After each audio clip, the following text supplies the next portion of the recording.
Ciao a tutti, oggi ci siamo occupati con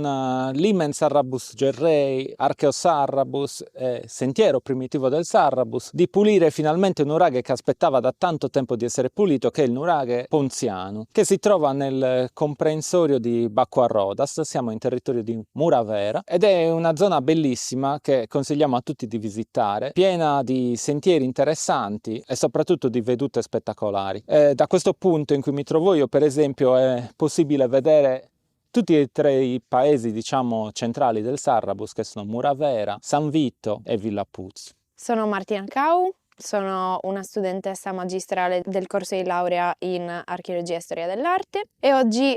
siamo qui con Archeosarrabus perché abbiamo effettuato la pulizia dalla vegetazione superficiale del nuraghe ponziano di Muravera, un nuraghe che ha una planimetria piuttosto particolare perché non è il classico nuraghe ad andamento circolare, quanto sembra piuttosto avere una pianta quasi triangolare. È molto interessante perché segue l'andamento della roccia naturale affiorante, quindi la sfrutta come punto in cui costruire e anche forse probabilmente come punto di fortificazione. Infatti il nuraghe sorge in un'area bellissima ma anche molto sopraelevata, in uno sperone che guarda a sud verso il mare ed è circondato invece nelle altre zone da monti, quindi un ottimo punto strategico da cui poter osservare tutta la zona circostante e sicuramente anche da poter sfruttare a livello di reperimento di risorse del territorio. Il nuraghe è realizzato con dei conci di taglio abbastanza piccolo,